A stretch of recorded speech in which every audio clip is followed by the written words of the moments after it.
আসসালামু আলাইকুম ওয়া রাহমাতুল্লাহ। সুপ্রিয় শ্রোতা মণ্ডলী, রমজানের রোজা ইসলামের 5টি মূল স্তম্ভের একটি এবং প্রতিটি প্রাপ্তবয়স্ক মুসলিমের জন্য ফরজ ইবাদত। যারা কোনো বৈধ কারণ ছাড়া রোজা পালন করে না, তাদের জন্য কঠিন শাস্তির কথা কোরআন ও হাদিসে বর্ণিত হয়েছে। রমজানের রোজার ফরজিয়ত ও গুরুত্ব সম্পর্কে আল্লাহ সুবহানাহু তাআলা পবিত্র কুরআনে কারীমে ইরশাদ ফরমান, ইয়া আইয়ুহাল্লাযীনা আমানু কুতিবা আলাইকুমুস সিয়াম কামা কুতিবা আলাল্লাযীনা মিন ক্বাবলিকুম লাআল্লাকুম তাত্তাকুন। হে ঈমানদারগণ, তোমাদের উপর রোজা ফরজ করা হয়েছে যেমন ফরজ করা হয়েছিল তোমাদের পূর্ববর্তীদের উপর, যাতে তোমরা তাকওয়া অর্জন করতে পারো। রমজানের রোজা রাখার মাধ্যমে তাকওয়া অর্জিত হয়, যা একজন মুমিনের জান্নাতের পথ প্রশস্ত করে।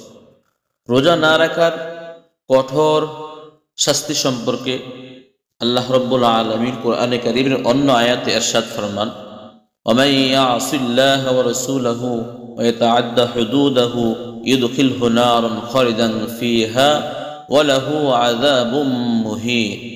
যে কেউ আল্লাহ ও তার রাসূলের অবাধ্যতা করে এবং তার নির্ধারিত সীমা লঙ্ঘন করে, আল্লাহ তাকে চিরস্থায়ী জাহান্নামে প্রবেশ করাবেন এবং তার জন্য রয়েছে অপমানজনক শাস্তি।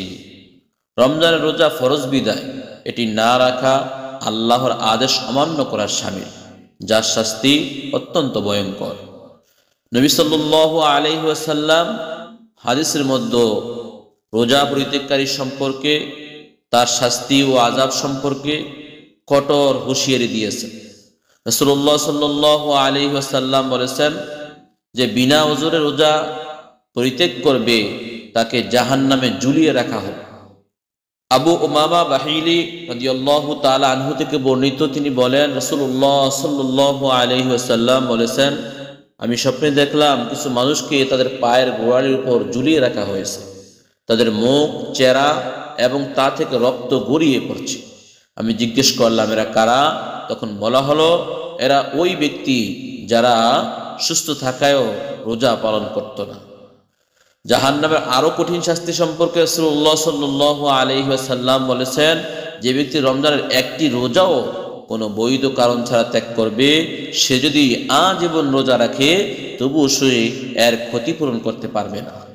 এর থেকে বোঝা যায় রমজানের রোজা ছেড়ে দেওয়ার শাস্তি এতটাই গুরুতর যে অতিরিক্ত নফল রোজা রাখলেও এর কাফফারা পূরণ করা সম্ভব নয়। হাদিস শরীফের মধ্যে এসেছে, রোজাদারদের জন্য জান্নাতের রাইয়ান নামক বিশেষ দরজা, বিশেষ গেটের ব্যবস্থা থাকবে, যা দিয়ে কেবল রোজাদাররাই জান্নাতের মধ্যে প্রবেশ করবে। যারা রোজা রাখবে না তারা এই বিশেষ সম্মান থেকে বঞ্চিত থাকবে। অনেকে রোজা না রাখার জন্য বিভিন্ন অজুহাত পেশ করেন। তাদের 1 নম্বর অজুহাত হলো রোজা রাখলে কষ্ট হয়।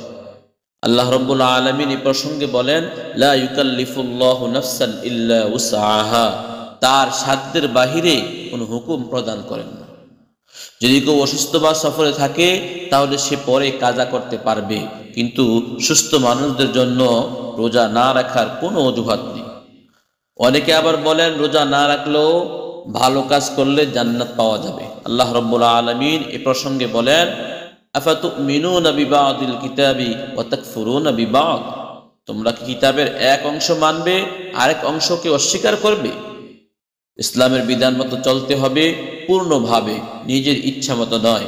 আমি নামাজ পড়বো, রোজা রাখবো না, বা রোজা রাখবো, নামাজ পড়বো না, একটা অংশকে মানবো আর একটা অংশকে মানবো না, এই তালিবালি ইসলামের মধ্যে চলবে না। ইসলামকে মানলে পরিপূর্ণভাবে মানতে হবে। রমজানের রোজা এমন একটি ফরজ ইবাদত যা প্রত্যেক মুসলিমের জন্য বাধ্যতামূলক। কেউ যদি বিনা কারণে রোজা ত্যাগ করে তবে সে বড় গুনাহগার হবে এবং ভয়ঙ্কর শাস্তির মুখোমুখি হতে হবে। তাই আমাদের উচিত আল্লাহর নির্দেশ মেনে রোজা পালন করা এবং আখিরাতের কঠিন শাস্তি থেকে নিজেকে রক্ষা করা। আল্লাহ আমাদের সকলকে সঠিক পথে চলার তৌফিক দান করুন, আমিন। সুপ্রিয় শ্রোতা মণ্ডলী, যদি আমাদের আলোচনা আপনাদের কাছে উপকারী মনে হয় তাহলে লাইক, কমেন্ট, শেয়ার করে অন্যের কাছে পৌঁছে দিয়ে দাওয়াতি কাজে অংশগ্রহণ করুন। আর যদি এরকম উপকারী আলোচনা সবসময় পেতে চান তাহলে সাবস্ক্রাইব করে আমাদের সাথেই থাকুন। আসসালামু আলাইকুম ওয়া রাহমাতুল্লাহ।